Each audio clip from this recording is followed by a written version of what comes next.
thank my ranking member for his statement. We don't always agree, but I do always admire him. And I now turn to our first panel, which features just one witness, a very distinguished one. Congressman Jamie Raskin needs no introduction. Representing Maryland's 8th Congressional District in the House of Representatives, Congressman Raskin serves as the ranking member of the Committee on Oversight and Accountability. During the 117th Congress, Representative Raskin served as chairman of the Subcommittee on Civil Rights and Civil Liberties of the House Oversight Committee. He was also a member of the Judiciary Committee, the Committee on House Administration, the Rules Committee, the Select Committee on the Coronavirus Crisis, and the Select Committee to investigate the January 6th attack on the United States Capitol. Prior to his election to the House, Congressman Raskin was a constitutional law professor at American University, Washington College of Law for over 25 years, co-founding and directing the LLM program on law and government. Mr. Raskin, thank you very much for taking time from your busy day to be here. You may proceed for 10 minutes. Well, and thank you, Chairman Whitehouse, and thank you, Senator GRASSLEY, for your remarks and distinguished members of the committee. In 2019, we called a hearing in House Oversight on what the oil and gas companies knew about climate change and when they knew it. Industry scientists and experts testified that the companies knew the burning of fossil fuels caused climate change as early as 1959, the year the first Barbie doll appeared in the United States, the year that Alaska and Hawaii were admitted to the Union. By the 1960s, before Neil Armstrong even walked on the moon, the science of global warming was well understood by big oil. Instead of telling the world about the perils of global warming and changing their business model, the companies deliberately suppressed relevant scientific findings for decades and then challenged and dismissed urgent calls by scientists to take climate change seriously. Instead of acting like Paul Revere and sounding the alarm about climate change, they acted like Maleficent, the evil fairy, in Sleeping Beauty and cursed everyone to try to go to sleep for 100 years.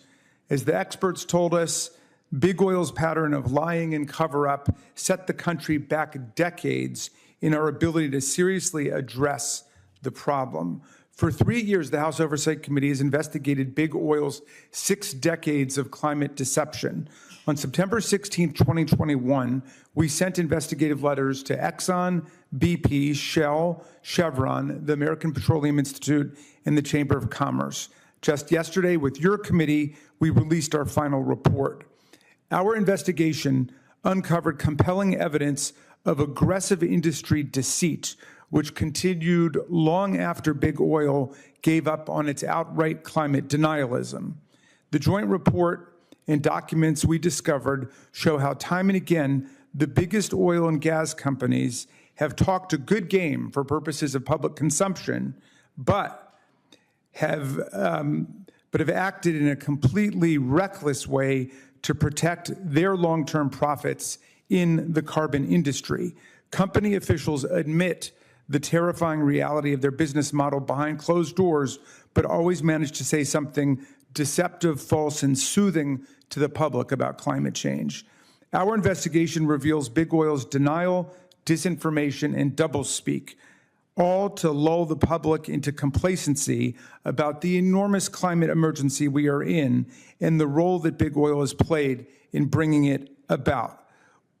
We learned the fossil fuel companies made public pledges to support the Paris Agreement and achieve net zero emissions while internally recognizing that their actual practices would never allow them to achieve these goals. We found the company's PR tactics mutated from simply denying climate science to spreading disinformation about the safety of natural gas and engaging in propaganda about their commitment to reducing greenhouse gas emissions.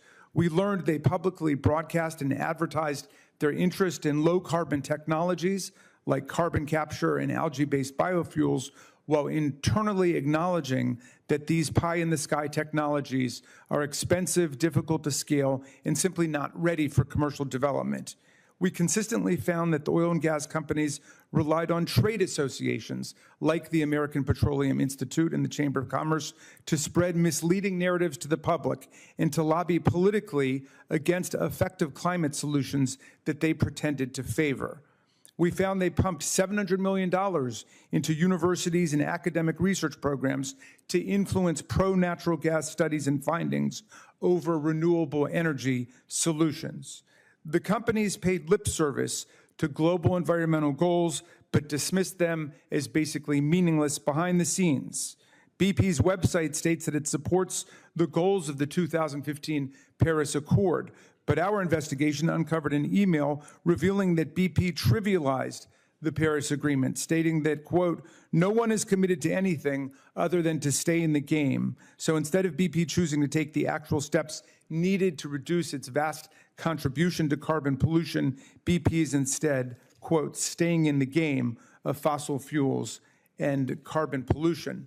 Spinning a fairy tale about their commitment to renewable energy, fossil fuel companies have often advertised their commitment to low carbon technologies, like Exxon's vaunted algae biofuels program. From 2009 to 2023, Exxon spent nearly half as much on advertising algae as a climate solution as it spent on actually researching and developing it. Our investigation revealed that Exxon's own employees raised concerns that the company's beautiful ads might mistakenly imply that, quote, the technology is live today. But it was never live, and indeed Exxon ended up pulling up stakes on the whole project before it ever produced any energy. When you compare the actual investments in low carbon technologies to the company's overall expenditures, you see exactly what kind of priority this really is. Shell, for example, spent just 11% of its total capital expenditures on lower carbon technologies, and Exxon and Chevron spent even less, at 6% and 4% respectively. We learned all of these damning facts despite the company setting up huge roadblocks to our investigation. In response to the committee's initial letters in 2021, the companies only provided trivial and publicly available documents, so we sent them subpoenas. And even after being subpoenaed, the companies continued to block our investigation. They heavily redacted or withheld entire documents based on erroneous privilege claims. More than 4,000 documents came back to us substantially redacted. They also used a paper blizzard tactic by producing hundreds of thousands of generic and non-responsive documents. Of the more than 280,000 produced, more than 125,000, nearly half, were mass emails, newsletters, and other fluff documents. If the companies had actually complied in good faith, who knows what else we might have discovered. During our probe, I've been struck by the parallels between big oil's aggressive denialism about climate change and the tobacco industry's suppression of the truth about tobacco addiction and the carcinogenic effects of smoking. More than 20 years ago, the DOJ brought a precedent-shattering case against the cigarette companies. We learned about the massive, decades-long disinformation campaign waged by big tobacco, and the companies were ordered to cease and desist their propaganda and to start telling the truth. Governments and people around the world mobilize the facts found to battle the tobacco industry effectively for restitution and for investment in the public health. As a result of holding the tobacco industry accountable to the truth, rates of cigarette smoking in our country have plummeted, particularly among young people, and rates of cancer, emphysema, and other lung diseases have fallen. Since the Tobacco Master Settlement in 1998, cigarette smoking among high schoolers has fallen from 35% to less than 4% in 2021. Just insisting upon the truth has saved millions of lives. We're beginning to see comparable efforts to hold big oil accountable for its own industrial sabotage of the truth and accountability. State AGs across America, along with dozens of municipalities and tribal governments, have brought lawsuits against the companies and their trade associations to recover huge public damages allegedly caused by injuries made possible by their alleged deceptive trade practices, fraud, public nuisance, and civil conspiracy, to name just a few causes of action we've identified. Every citizen in America, everyone on Earth, has a vested interest in addressing the climate emergency. Scientific research shows that the result of 1.5 Celsius degree of warming will be more extreme heat waves, more massive flooding, record drought, recurring food scarcity, and dramatic sea level rise.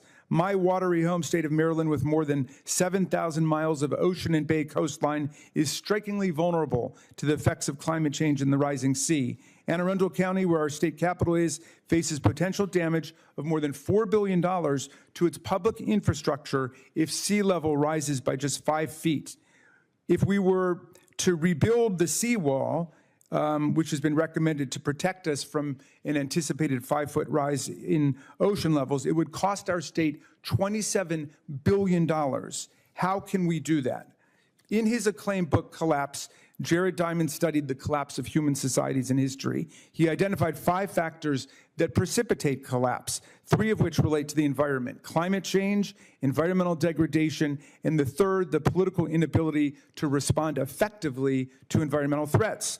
Diamond says that a leading cause of a society's inability to respond to environmental emergency is the capture of political and social power by a narrow subset of society which is committed to its own power and profit rather than the common good of the whole society, and therefore refuses to take the steps necessary for survival. Fossil fuel companies publicly claim to be partners, if not leaders, in fashioning climate solutions, but our investigation exposed that as a fraud. Big oil is not addressing the climate crisis, but profiting from it and using a lot of its mammoth resources on continuing campaigns to insulate its carbon-based business model. For more than a half century, they have suppressed the truth about how carbon emissions destabilize the climate and what we need to do to protect ourselves from calamity. The era of denial and deceit must come to an end.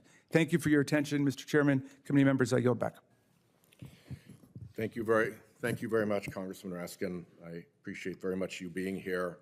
I'd like to start looking again at the armada of front groups that the fossil fuel industry has set up to try to disguise its hand in all of this. Obviously, when you work through front groups, you're not accountable for what you say, and you can communicate different messages to shareholders and to the public than what you're telling regulators and officials through these enormous array of front groups, numbering actually in the hundreds. And I'll thank Bob Brule for his work, years of work, identifying this front group armada. Specific to that, let's talk a bit about API. And when the Trump administration determined to roll back methane emissions, and the oil companies publicly took the position that they were opposed to those methane rollbacks, that they wanted those regulations to continue. That, am I correct, was the public position that they took? Yes. And at the same time, they used API, American Petroleum Institute, an organization that they fund, to send a counter message. Is there any indication in the materials that we got that the oil companies actually control what API does? They certainly have significant influence. And in this case, the API took a position for the rollbacks, counter to the publicly stated position of the oil companies. And what we discovered was an internal email from BP saying that the rollback, which they publicly opposed, is actually, and I'll quote here, aligned with our thinking even if it hasn't been said so publicly. Aligned with our thinking even if it hasn't been said so publicly. Your reaction? Well, this is the general pattern, Senator Whitehouse, that we found throughout our investigation, that the companies wanted to maintain as rosy a public posture as possible in terms of communicating the message to the people of the country that the companies are on board with effective climate change policies. But in reality, they wanted to use their political power and influence to throw the brakes on any efforts to actually make progress? The investigation has focused a lot on what we found in the records of the industry and in its communications with its front groups. And sometimes, like Sherlock Holmes's famous dog that didn't bark, what isn't there can be just as important as what is there. Can you comment on what was not found in this investigation? Well, the thing that gets me the most, Mr. Chairman, is just thinking back to the decades in which big oil and gas understood the problem in a way that almost no one else in the country or the world did. And I kept looking for what their strategy was to get the message out to the American people about the danger that we're all in from climate change, a danger that is now perfectly manifest to people around the country as we face hurricanes of record velocity, record droughts, wildfires that are out of control, environmental calamities that none of us had ever experienced before.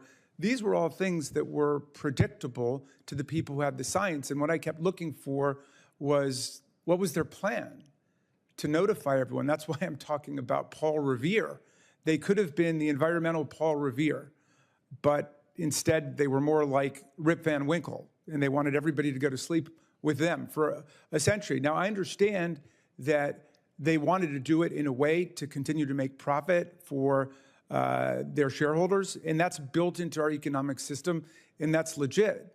They could have done that at the same time that they told everyone what they understood about the environmental catastrophe, as their own people described it, that we were facing.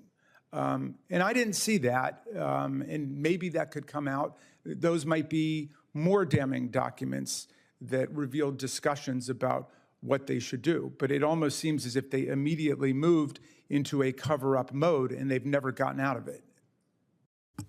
No sign of the alternative universe in which they took climate change seriously, changed their business model to move to renewables, put real and significant investment into the transition, and spared us the long campaign to mislead. You know, I concede that it might have been a difficult thing for them to contemplate doing, but what are we talking about other than the fate of our species? Senator Grassley. The order is Grassley, Kane, Johnson, Lujan, Kennedy, Van Hollen at this point. I thank you for your willingness to take questions, and I only have one question, but let me lead in with this short statement. We received a grand total of 2 days to read thousands of pages of documents. We weren't informed that House Democrats were working with Budget Committee Democrats in a joint investigation until we received your joint staff report yesterday. Under this process, it's evident that this was a partisan investigation. While we haven't had nearly enough time to review all the documents, we haven't learned anything really new in the joint staff report. If there is new news, please tell us what it is, because this material has been mostly reported on before. The question, in the process of your investigation, did you or your team discuss investigation with any environmental groups, activists, or lobbyists? Chairman Grassley, thank you very much. Let me comment first on your statement, if I could, and then I'll go to the question, or I can do it the other way. I'm not certain which environmental groups came to testify, and I could go back and check that for you, and I will. We had our first hearing, which I think was the first hearing in Congress on the deception of the industry. Back in 2019. So I will double check that for you. But the documents that we released yesterday and that overwhelmingly constitute the investigation were directly received from the companies themselves that we were forced to subpoena. But, as to your general point, I suppose you could say, if you assumed that big oil and big gas would do everything in their power to deny the original science, and then once the cat was out of the bag on that, to try to slow down our transition to renewable energy, then I guess there wouldn't be much new here. What we have is thousands of documents that justify that basic intuition and that corroborate people's sense, which I readily concede is that, of course, they would fight it. And so call me a little starry-eyed, but I think there was an opportunity there for big oil and big gas to be heroes, not just to our country, but to all humanity, by blowing the whistle and saying, all of us are equally invested in this. We've all benefited from the carbon model, but it's becoming a danger to us as a species. And they never did that. And they continue to try to frustrate and thwart our ability to move to the renewable energy future that we need. Thank you. Next up is Senator Lujan. Senator Kaine is not here, so we'll go to Senator Lujan, followed by Senator Johnston if he returns. Thank you. Thank you.